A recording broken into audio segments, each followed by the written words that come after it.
gummy bear.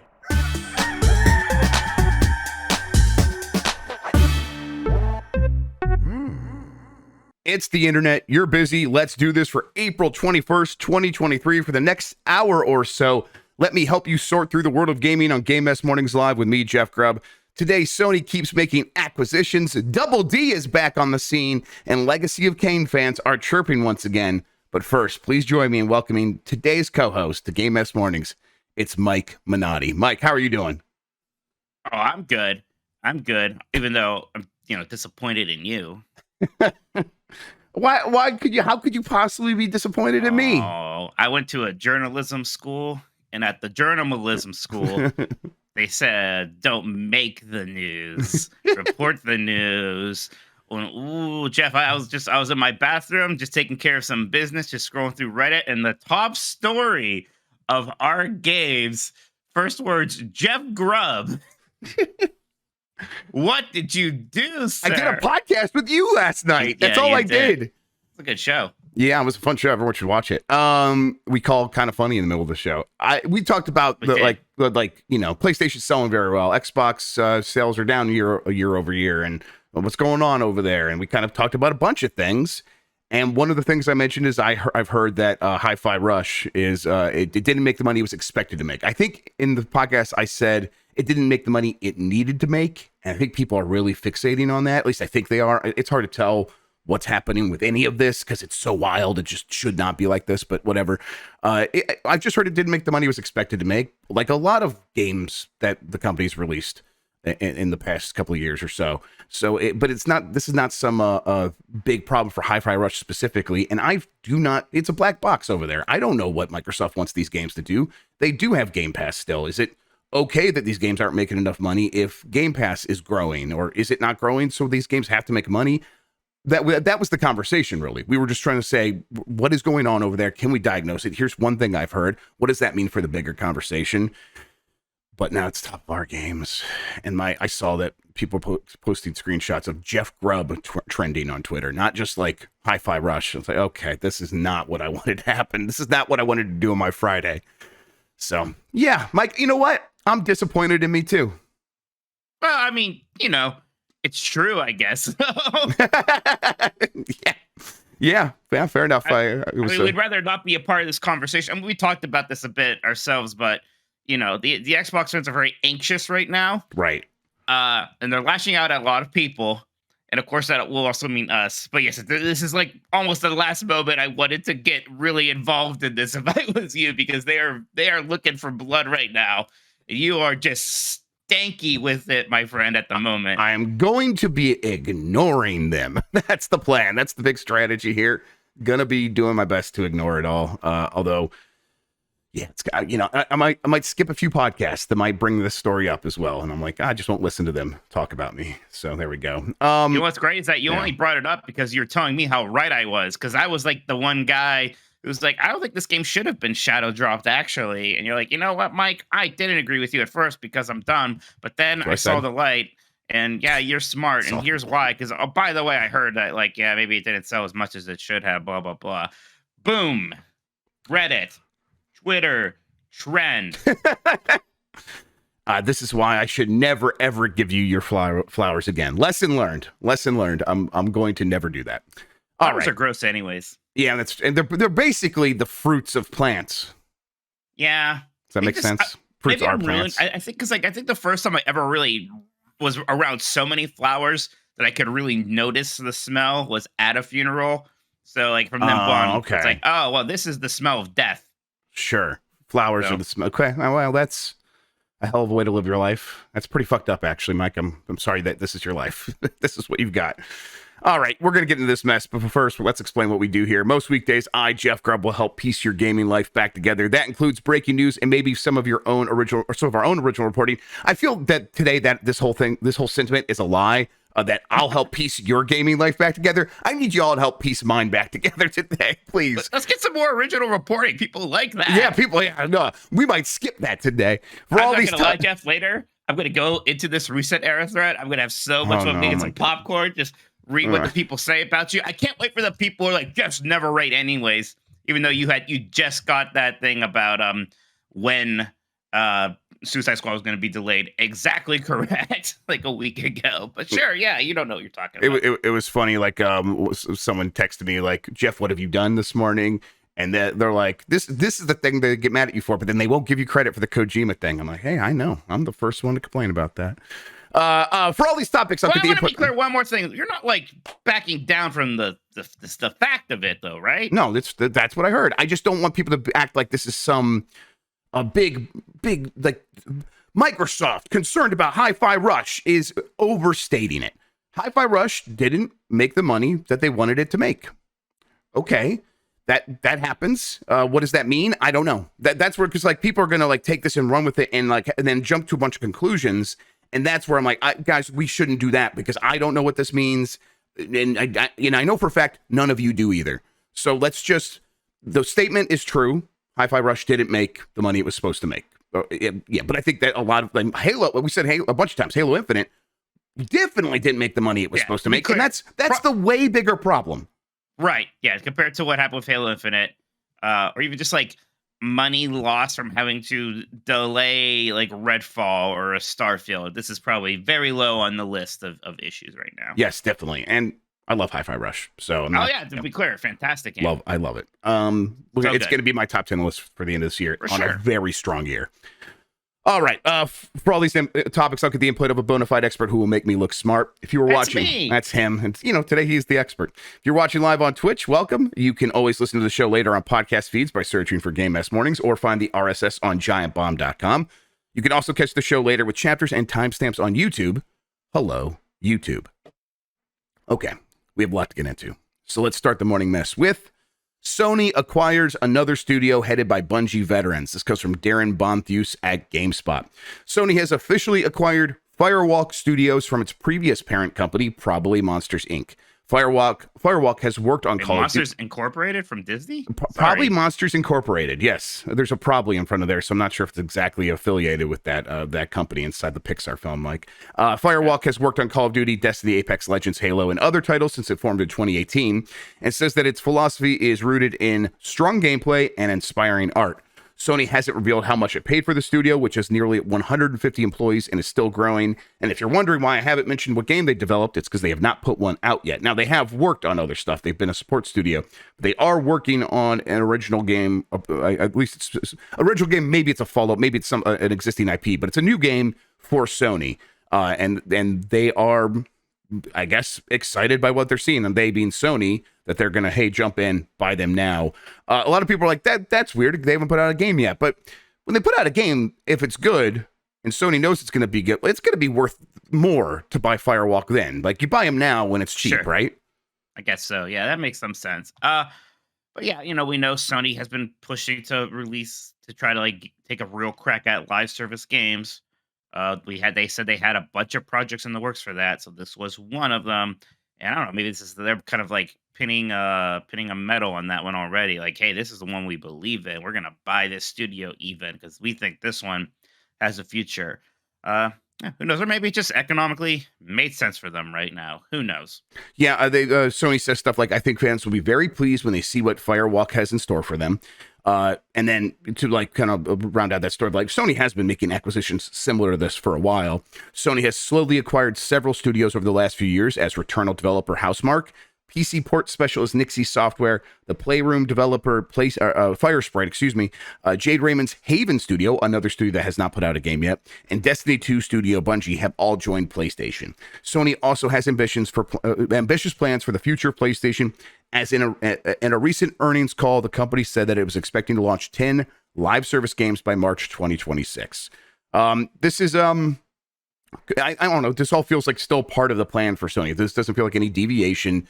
Doesn't feel like some new thing. It's like, hey, this strategy of building relationships with developers, working with them for a while, maybe getting them to start up their own game, and then seeing that game is good enough that we probably are going to want to work with them for a long period of time.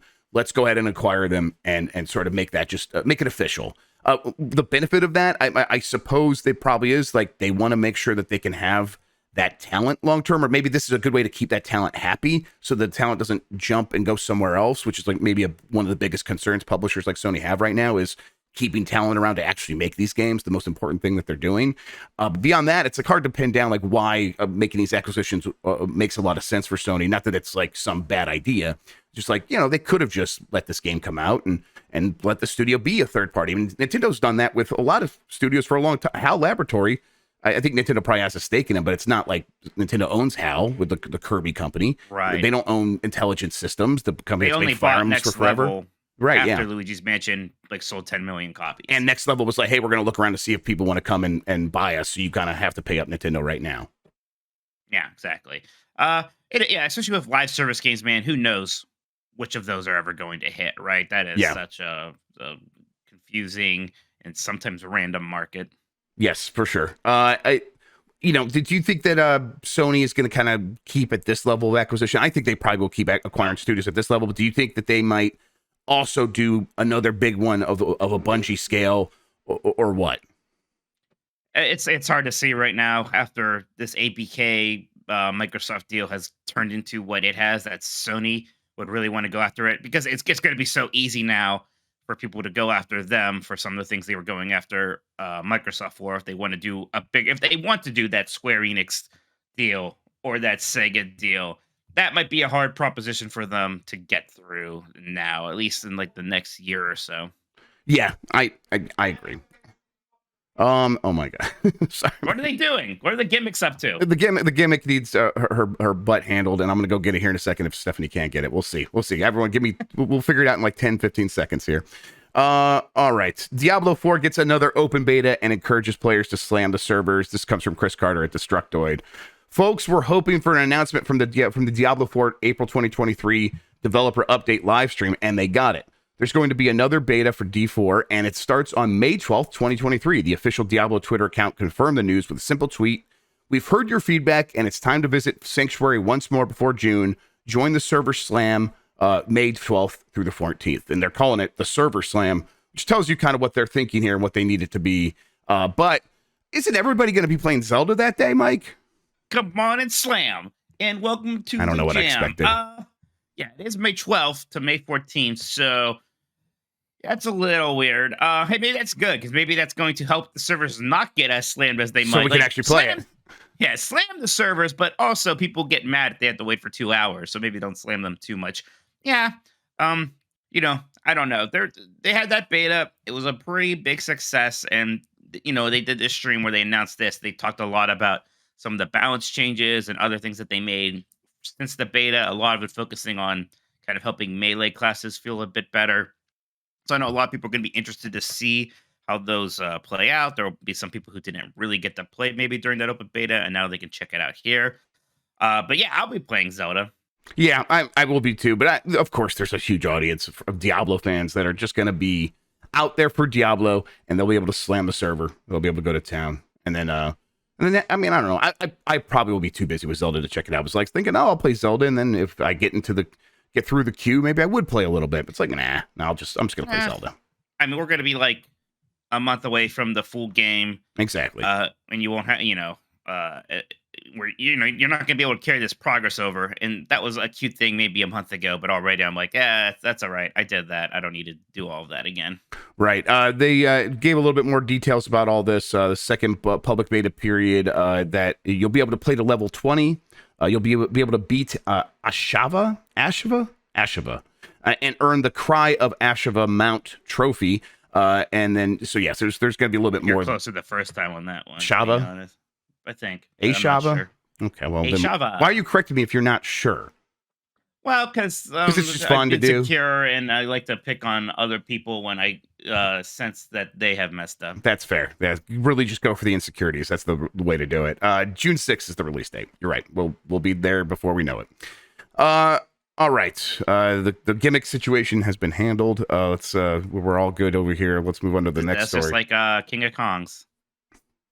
Wipe my butt, Dad. Wipe my butt. Okay. Wow. Yeah. Cool. Yeah. I know exactly what you're talking about now. I'm it's funny. Funny part of that movie. Yeah, it is. It's fantastic. Yes, because he does that is this like the score setting videotape is when the kid has to come wipe my butt.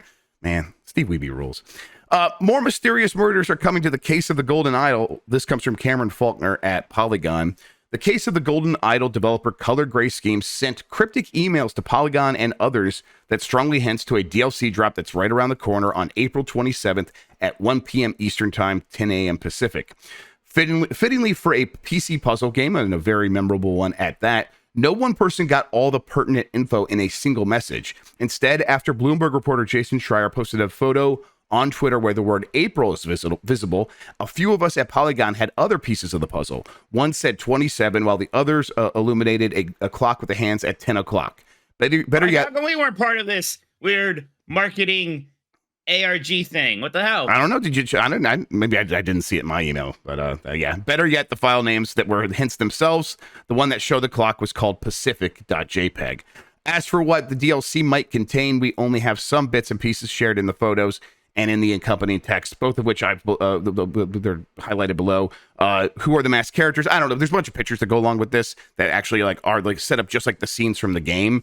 And that's where the clues were at. But you could see there's a character with this weird, almost devil mask, and it looks very cool. I love the case of the Golden Idol. I've talked about it a bunch before. More cases makes so much sense because it is so episodic. It is such a game that you can just plug in 4 or 5 more things, and they are these mostly static scenes. So it's if they can spin those up in a couple of months and just keep adding more stuff, I am so on board with that. I really like this game a ton, and I'm glad they're doing more of it. Yeah, I felt bad because when it was Game of the Year time at the end of last year, this is a game I heard come up quite a lot that I didn't play at all. So, and I want to say, I'll go back and check it out now. There's no way that's happening. Things Not are right getting nuts with new releases. But, this is maybe 3 years from now or something. I'll go back to this. And that explains why he didn't get the email. Let me mark in your game I didn't play or won't play. Yeah, I will probably check this out because it's mostly a bite-sized thing, something I can easily play on Steam Deck here and there, and that could be I can even have it running while I'm doing other stuff because it's a really lightweight game, so you could do that and just have it in the background and check in on it and think about the puzzles for a little bit. So I'll definitely play this stuff as soon as it's out, and I'm very excited about that. All right, let's get to this next story. This is a Tam one. We'll see I'll ask him next time I see him what he thinks about this. Legacy of Kain fans are convinced that the next game in the series is being secretly tested soon. This comes from Darren Bonthus at GameSpot. Crystal Dynamics is preparing to hold a secret playtest for one of its upcoming projects in May, with some fans speculating that the Tomb Raider developer will invite select players to try out a new Legacy of Kain game. Crystal Dynamics confirmed to PC Games Inn that a closed play test is happening next month, but the studio didn't mention which game will be tied to the invite only event. In the quote that was sent to PC Games Inn, it says, "I can confirm that the invitation is genuine and from us," but then they couldn't say what the game is. What is known is that players who completed a recent Legacy of Kain survey report have received an email from Crystal Dynamics for the playtests. Crystal Dynamics will be hosting playtests for a new game from May 3rd to May 12th. The invitation reportedly reads, "The playtest will be remote, so you can participate from home as long as you have a PC or Mac, web camera, microphone, and the Microsoft Teams app installed." So apparently in October, a bunch of these surveys went out about Legacy of Kain, and now that same group of people are getting this. Does that read as plausible to you, Mike? Yeah, sure. I think it definitely reads as plausible. I still kind of want to, really see something concrete here before some games series that go away for so long, Jeff, you have to be really careful, especially ones like this that were popular. They were never giant, and they have those really passionate fan bases. It almost feels cruel sometimes to wonder, when is it coming back? When is it coming back? Because sometimes they don't come back, but then sometimes they do, right? Silent Hill. We were doing that song and dance for a long time, and then that one finally happened. It had a really big day with stuff coming back. Legacy of Kain is such a good idea. That base gameplay of Soul Reaver was really good. You can just still kind of use that as a template for a modern game very easily, and it'll play well. It makes plenty of sense to bring this back now. I do wonder what exactly the form is going to be. Is it going to be a remake? Are they going to try to make a sequel, or is it going to follow that kind of Zelda style? Or is it maybe going to follow more of a Breath of the Wild style now? Is this going to be an open world game now? All those kind of questions. It's definitely a game that should come back. Yeah, I think Soul Reaver at the very least should have another chance. maybe they go all the way back to Legacy of Kain, like the original stuff. I think that would need a lot of love to kind of get it up to snuff. Yeah, I don't know. I think you just go to Soul Reaver. I think you probably do as well, and I think that's probably gets a remaster, a strong remaster. I don't think it holds up super well, just based on me trying to go back to it in the last couple of years, not having any nostalgia for it. So it's like kind of tough for, I think, new people, at least in my experience. And you know how impatient I am, but I was pretty impatient with this. But that's exactly what remasters can address and can fix up. Trending for this now too. Oh, fun, great. Let's just keep it going forever. Thank you, Jeff baby. Grubb says that Soul Reaver didn't sell what it needed to sell back in 1999 or whatever. I mean, to be fair, that's probably true as well. For Soul Reaver, so we would have got more. We did get more. I think they made like 4 more after that. They did, really? Man, what? Really? Yeah, there's a Soul Reaver 2, and then like 2 other ones. Okay, I should try those. Maybe were they any better? I think people like Soul Reaver 2. I don't think people liked the other ones quite as much. Okay. Yeah, well, one of them didn't sell well enough, and that's why we were here today. Well, probably Defiance, yes. Man, that's right, Defiance. Okay. That's that. Like, it does ring a bell. I think that this is a remaster. I don't think because this is under Embracer Group now. Although this project likely would have started when they were still under Square Enix, but Square Enix, that also, yes, a remaster is kind of all I can imagine them like greenlighting. You say remaster, I think it would be more remake than remaster. I know, but we're a little bit split on the definition of remake and remaster, because I think if you're just swapping out all the graphics, you can call that a remake, but I think that's still mostly a remaster, unless you're like really changing. Because I was like weird about The Last of Us Part 1 remake / remaster. That one's weird, but you wouldn't call that like a Blue Point joint, like what they did with Demon Souls or Shadow Colossus. You wouldn't call those remasters, would you? No, I think those are remakes. But those are mostly just swapping out assets. I don't think it's okay. You're right. If it goes to that extreme, if it's that much of a sort of sprucing up, then I'll definitely call it a remake. And I don't think it's that. PlayStation 1 game, you kind of have to if you're sprucing things up. Yeah, I think it could be like what is the Final Fantasy 7 the PSP game. Not Chrono Cross, that's a different franchise. The PSP game that just got the remaster / remake, Crisis Core, thank you. That had like really spruced up graphics, but it's not quite a remake level of sprucing up. I think it'll be like that. Jeff, do you want me to tell you that Aaron Greenberg has tweeted about the thing? No. What do you say? Aaron Greenberg, at Xbox says, replying to actually Jez Corden about the Live Rush thing, says, Hi-Fi Rush was a breakout hit for us and our players in all key measurements and expectations. We couldn't be happier with what the team at Tango Gameworks delivered with this surprise release. Okay, that's fine. Okay. Listen, I just heard one thing. That's fine. Cool. Let's move on.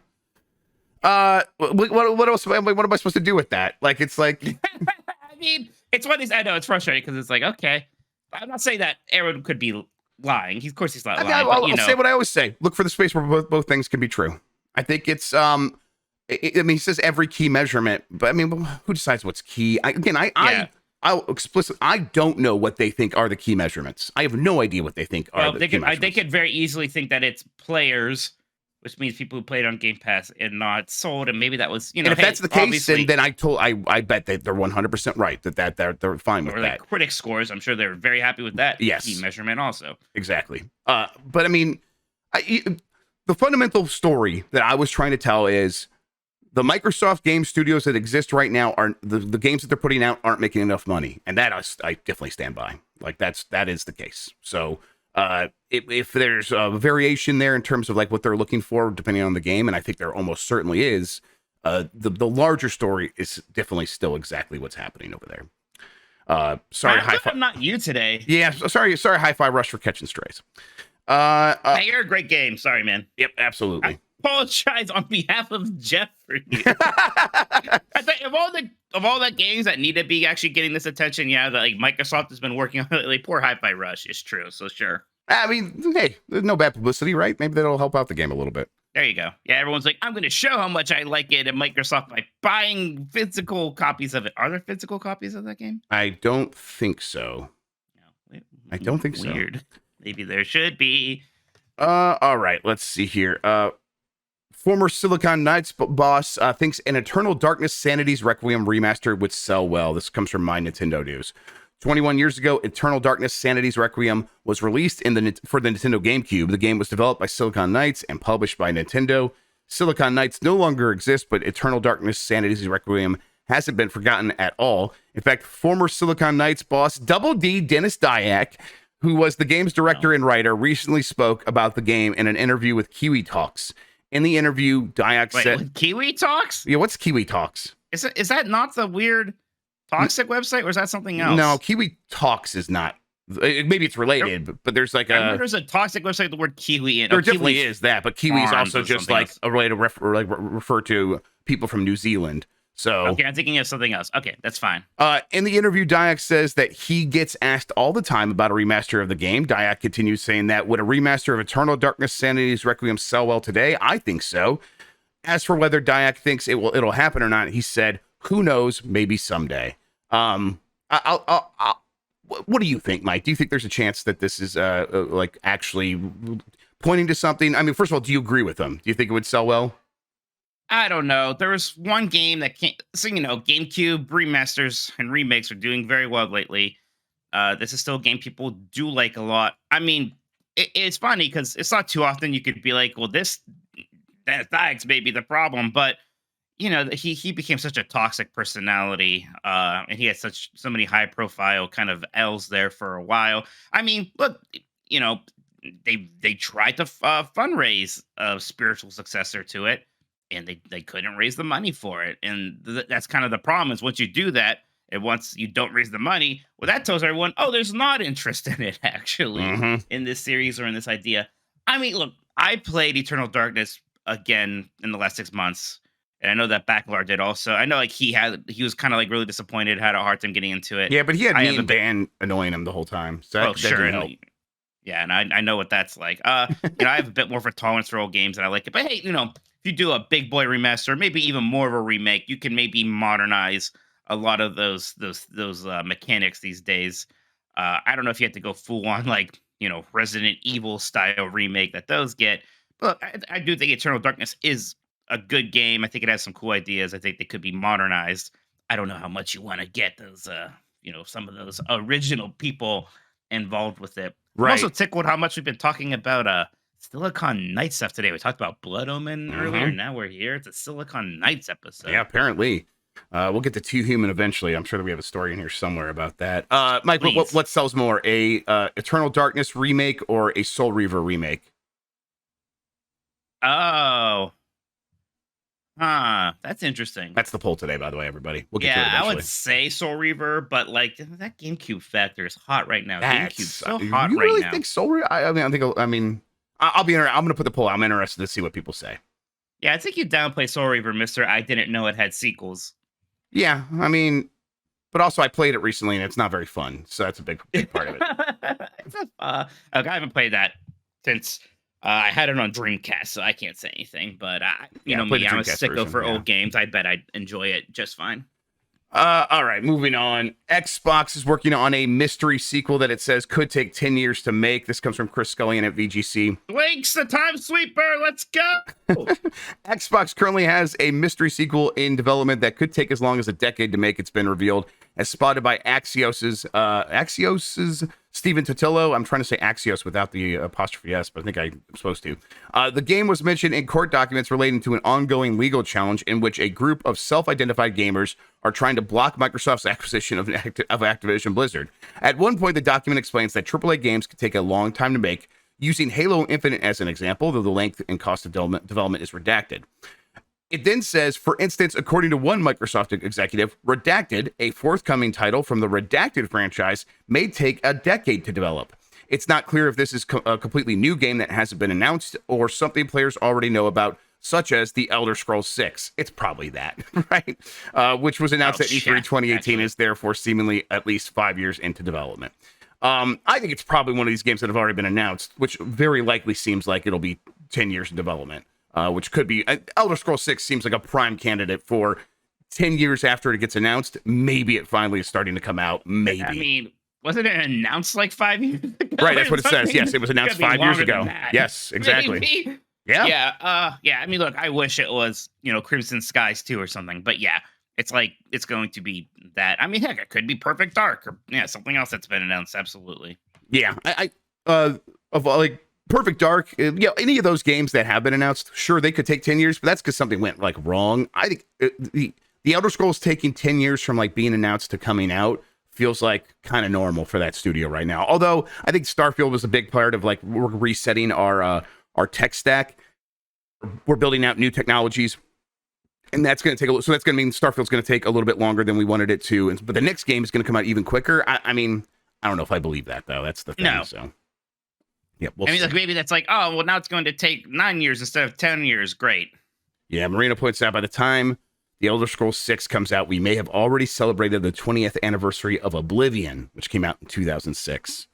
Yeah, that seems very likely. It's just, I mean, like, of course, like, games always take a little bit longer to make. It is incredible that spike we had between Oblivion and Skyrim coming out on the same system, 360, to just, it's going to be like 3 times as long as that now. I mean, I think it's like the difficulty factor, the budget, the amount of detail is exponential, right? Because you go from, 720p to 1080p, and then you're going to 4K, and now so that's like already like you got to make 4K assets of everything, and that's more time consuming. But then the game worlds themselves are bigger and more dense. So they scale in both ways. They scale in certain terms of the scope of like how many things you're going to be visiting. And then when you visit those things, how many rooms do they have? How many little things can you interact with in the world? How many like little objects are you going to be looking at up close? How many characters fill those worlds? So it's like, there's just no getting away from it. The games keep getting bigger in every direction, and it's going to take more time. It's going to take exponentially more time. Yeah, so. Exactly. Yes. All right. Advance Wars Switch was delayed for so long. Some physical copies with their gold point rewards no longer work. They've actually expired. They're sitting in a warehouse. That's incredible. Yes, they were. From Chris Carter at Destructoid. Remember when Advance Wars 1+2 Reboot Camp was announced in 2021? Remember when it was delayed for how long? Well, if you ask me to recall the whole situation off the top of my head, it would just feel like one big haze. In reality, though, it's been roughly a year and change. Well, if those physical copies were printed ages ago, the ability to redeem gold or the bonus points for the Switch eShop could be impacted. As reported by Nintendo Life and pretty much every other Nintendo community, some folks are having problems redeeming their gold points. As a reminder, people who buy Nintendo games have the ability to earn gold points, which then can be used to buy other games inside the eShop, either as digital purchases or whatever. But yeah, it seems like exactly what you said. They were sitting in warehouse because this game got delayed on the cusp of its release more than a year ago, and so all these things were done. These things were printed and ready to go, and then they just pulled the plug. And instead of reprinting them, of course, they just put them on the warehouse shelf and waited. And now the little inserts that they put in there are no longer working. Now maybe they get turned back on when the game is officially out, which has happened now. But Nintendo has said that they're looking into this, but most of this just seems like a weird thing that happened because of a weird situation with this game. Mm-hmm. Man, it's it's rich eatings for fans of compilations of older RPG/tactic games. I was like kind of messing around with Battle Network. Then I got really distracted by Pixel remasters, which I'm liking a lot. And now this is happening.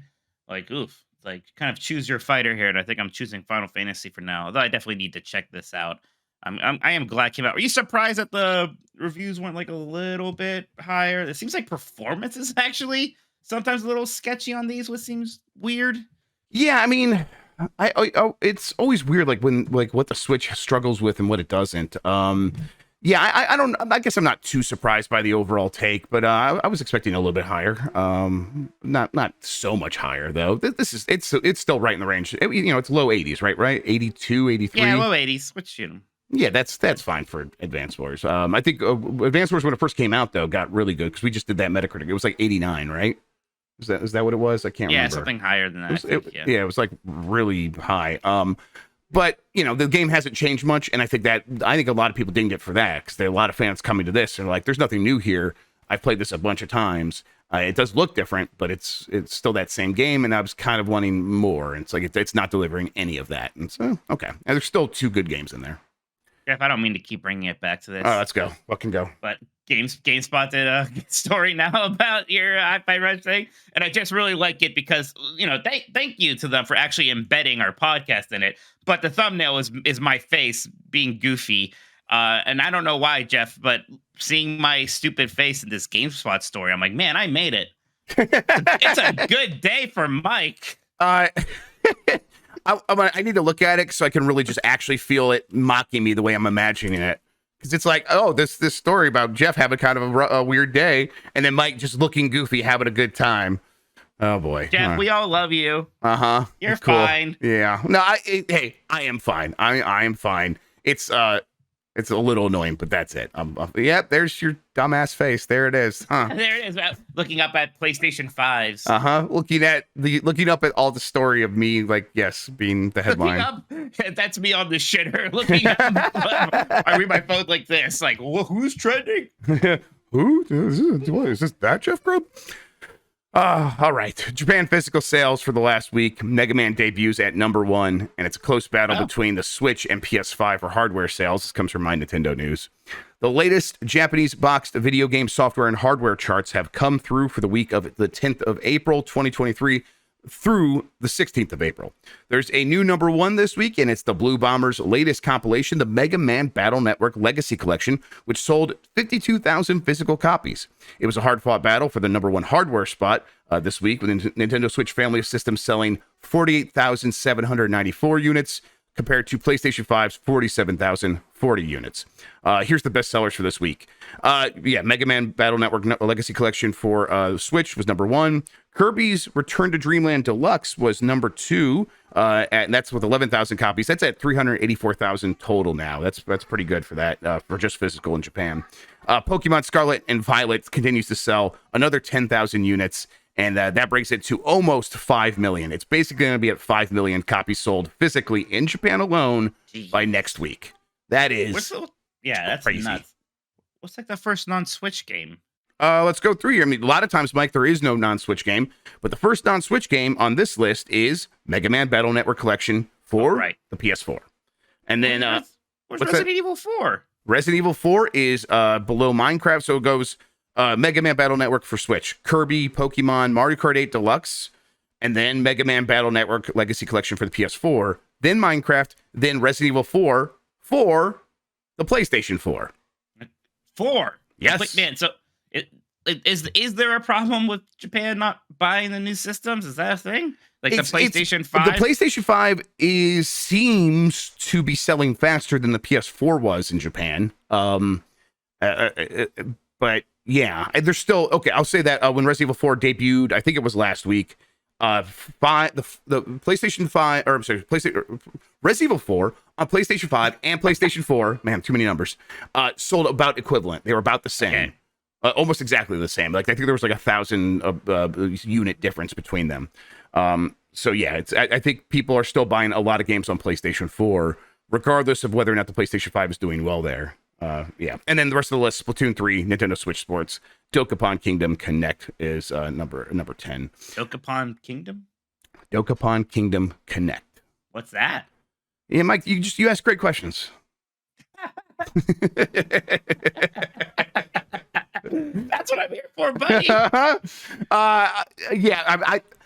I do think it's maybe a little bit weird. Resident Evil 4 for PlayStation 5 isn't in the top 10 for the second week. But I don't know. I definitely wouldn't say it's a problem. Because for one, I don't want to trend again, Mike. That's my big thing right now. Googling Dokapon. All right, go to town. Hardware sales we talked about, but yeah, the PlayStation 5 vanilla model was actually the top selling by SKU, and followed by the Switch OLED model. They were both from like 39,000 and then 33,000 respectively. Yeah, that's Japan physical sales. Digital, I have no idea what digital is like in Japan, but this is pretty representative of what happens over there. All right, a couple more stories. Let's get to this one. THQ reconfirms August digital showcase. This also comes from My Nintendo News. The team at THQ Nordic has reiterated that they will be holding a special showcase in August, detailing what is next for the company. The event will be the perfect opportunity to show off future titles and previously announced games, which have yet to be given a release date. You can catch the showcase on the usual channels such as YouTube and Twitch. The THQ Nordic showcase will take place the 11th of August, and they will let you know what time it's going to actually happen that day. Mike, I wanted to take this opportunity to like update people about the summer game mess list. Oh, let's go! It's time. So the namesake. This is where it all started. This is where it all started. Trying to figure out when these things were going to be happening. When the first E3 didn't really happen in a physical way, and everything got blown around and was happening all over the summer and later throughout the year. Yesterday we got Lil Wayne's sipping on some Street Fighter 6 presentation. I didn't watch that. How much was Lil Wayne in it? I hope a lot. I heard not a ton. That's actually disappointing. That's disappointing. But that happened yesterday. We can actually cross that off. April 24th, though, the week of April 24th, we will be getting Final Fantasy 16 London preview. So apparently maybe they're bringing everyone in from Europe to take a look at the game. I bet that's going to be pretty similar to what you guys had. Do you think? Yeah, I think so. Yeah, they definitely they're making a point of kind of traveling a good deal here. They're doing a lot of preview events sort of around the world, making sure people get hands on time with the game and write about it. Look, I mean, say what you will about this game. There is a marketing budget for it. Yes, they want that game to sell, and they are trying to manifest it. Now, before Summer Game Fest is what I have listed here. The PlayStation Showcase, still here. That's coming. I would probably safely say that's May at this point, but in general, I'm going to continue saying before Summer Game Fest because that's just is the safest way of doing it. But yes, May, maybe very, very early June. That seems like the right time to get that PlayStation Showcase. They are already hitting on all cylinders, Mike. So that showcase has a chance to really heat them up even more. They could, yeah, you know. Our general point, Jeff, when we were talking about all this stuff was like, yeah, look, the vibes with Xbox aren't great at the moment. PlayStation maybe has a chance to do a little kicking while they're down right now before Xbox has this amazing chance to turn things around pretty easily with Starfield later in the year. All right. Then June 7th, we get the Tribeca Festival. They've had a segment of Tribeca Film Festival for a while now. That'll be popping up on June 7th. June 8th is Summer Game Fest, the live stream. And then on June 9th through 10th, the Friday and Saturday there, you get Key 3 Days of Play, where you can actually go on a show floor and play some stuff. Now, this is the one that is like open to the public, I think, or at least you could buy tickets or something like that. I don't know. We'll be poking around there a little bit, checking some stuff out. Mike, are you going to be going to Summer Game Fest? That's my plan. I still have to finalize that stuff. In fact, I should probably do that soon. But yeah, I am planning to be there. Then June 11th, and it's like, you know, there's Summer Game Fest on that Thursday, and then nothing so far, and it doesn't seem like anything's going to fill it in, but so far, until June 11th, that Sunday, where the Xbox Bethesda Showcase is happening, and then the Starfield Direct happening after all that. And then Ubisoft Forward on June 12th. Then later in the month, June 25th, there's the Summer Games Concert and the GDC Showcase on June 27th through the 29th. San Diego Comic-Con then happens in July 20th through the 23rd. QuakeCon is August 10th through the 13th. THQ Nordic, as we said at the top of the story, is happening August 11th. Then Gamescom, August 23rd through 27th. There's going to be a Gamescom opening night live with Keeley again for that. Probably a sequel to what we'll get from Summer Game Fest. And then September, Nintendo Live. That's the thing I continue to be the most curious about, Mike. What is that thing going to be? No idea. I know I think they probably take the kind of budget that they would have had for E3 and put it towards this instead, which makes me really hope it just has that kind of theming, which they said it's going to have theming, but I hope it has a similar kind of theming that they did with their E3 booths in past years, because it would be very cool to get something like that. I mean, Tears of the Kingdom will be out by then, but whatever. They could still do that. I think that would still be very cool. Yeah, I mean, look, I want the world from it, so let's hope. Then September, PAX West. September 24th through the 27th, Tokyo Game Show. And then December 8th, the Game Awards will return. So that's the mess as it stands right now. I mean, there are things missing from this list. We know Konami wanted to be at E3. Where are they going to go? Are they going to take their stuff over to Summer Game Fest? I've heard San Diego Comic-Con is apparently someplace that a lot of developers are like, well, we'll go there instead. How do you feel about that? That one is like weird to me. I think San Diego Comic-Con is so big and spread out in terms of like the things that show up there that if you're like worried about, E3 doesn't work because we could just own a news day by ourselves if we go, you know, and do our own thing. to go to San Diego Comic-Con, where it's like this miasma of nonstop news for all these different things. It's got to be way harder to stand out at SDCC, but I don't know. What do you think? Right. Now you're competing with, like, here's a trailer for the new Ghostbusters movie and stuff like that. Right. At that point, Jeff, I don't know why you don't just do your own thing on YouTube. Yep. Just do a Konami Connect or whatever they call them. Just, make it clear, hey, we're announcing stuff at this, and then people will show up and watch it. Yep. Jan says the idea of taking games to Comic-Con sounds intimidating. I agree. I would not want to be in the people's shoes that trying to figure that out and make it worth their time and money. Because it's not like San Diego Comic-Con is somehow much cheaper than E3 was. So, yeah. All right, that's the game mess. Let's get to this last story. I'll need your help with this one, Mike. Nintendo renamed this Super Mario Brothers character. This comes from CZ Zhang at Kotaku. The official Nintendo account just tweeted that in Japan, the Foreman character in the NES game Wrecking Crew will be renamed to Spike, like he is in Nintendo or in America and Europe. I can't read this word, Mike. What was he called before? Here in this, do you have the story in front of you? No, I don't. Do you know what he's called? In Japan? Yeah. What, is he called Dick Man or something?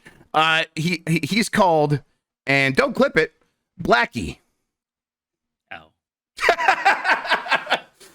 It's not great. It's not great. They are changing it. Better late than never. So it's B-L-A-C-K-I-E. Oh, God. Just straight up, yes. And he's been called that for decades now.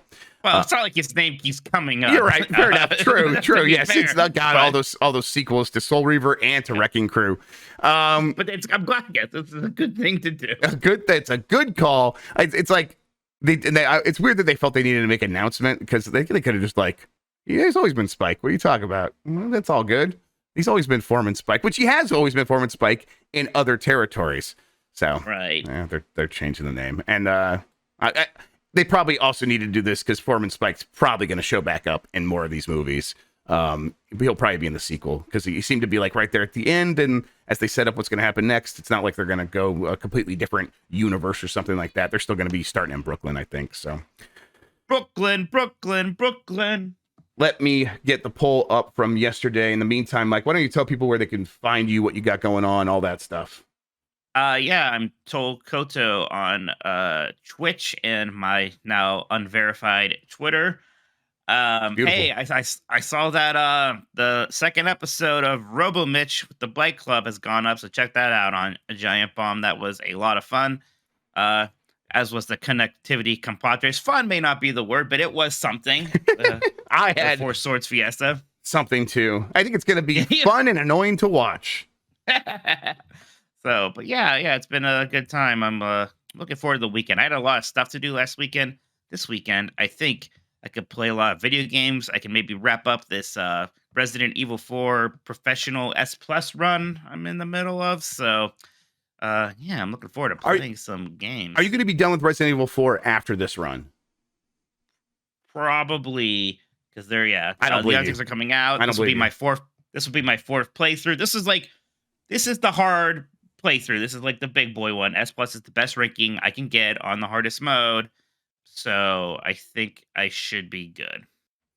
All right, let's go ahead and get to the poll. There it is. Will the PlayStation 5 outsell the PlayStation 4?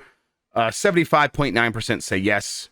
24.1% say no. I'm with the yeses. I think PlayStation 5 is going to maintain this momentum and kind of maintain this this velocity throughout the rest of the generation, I think. What do you think? Yeah, absolutely. I mean, the fact that it kind of was lagging for a little bit there for whatever reason and then caught up pretty quickly. Yeah, PlayStation 5 is going to be doing well and they seem to have a pretty steady slate of big releases, and they get a lot of kickback from these big third-party games right now. So, yeah, they're going to be doing completely fine. All right. Writing up the other poll question, which I said earlier, which game would sell better? Eternal Darkness remake, and the other one was Soul Reaver remake. We're going to add a little timer to that, make sure people have a chance to answer over the weekend. And we will answer that on giantbomb.com on Monday. Till then, what do we have going on this website? UPF later today. There, like Mike said, we had a bunch of shows going up that we recorded. We had a quick look that should be going up here relatively soon. for Dead Island 2. Me and Mike, I want to record a Disney Speedstorm. A quick look, Mike. You think we can make that happen? Maybe not today, but maybe first thing next week. Let's do it. Okay, that'd be awesome. So we're gonna have that happening. There will be a new Play It Forward, which we're recording today. Lots of stuff still happening, but really check out all the shows we posted so far. It was another really fun week, and I think you all will really enjoy it. So with that said, Mike, thank you so much for spending today talking with me about video games, man. Yeah, it was good stuff. Real quiet day for you. So yeah, exactly. Glad I was here to help. I got to put my name out there for once. I had to really I want people to see me for once. Oh boy. And I will say the one time I was also catching it because of the Wind Waker thing. It was not fun. So. It's mostly just makes my tummy upset. Makes my tummy hurt, Mike. That's all it really does. We need to do Margaritaville soon. Yes, that's a great idea. That's the cure for an ailed tummy is a margarita. Yeah, a Corona Rita. Jimmy Buffett has all the cures. Thank you all for watching. You're the best audience in gaming. Then thank you for you guys have a good sense of humor. Tommy Bahama or Tommy Buffett. Jan can never remember Jimmy Buffett. Like when we were there, he just kept getting the name wrong. You'll see in the video. Wait, what? He doesn't. It's an institution. Okay. You don't know who Outcast is. Yeah, well, that's so, buddy. Oh my God. I don't sound very important. Please, thank you all for having a good humor today. Help me out. Until next time, you take care of yourself. Wasting away Goodbye. Again at Margaritaville. God. Searching for my lot shaker of salt. Salt.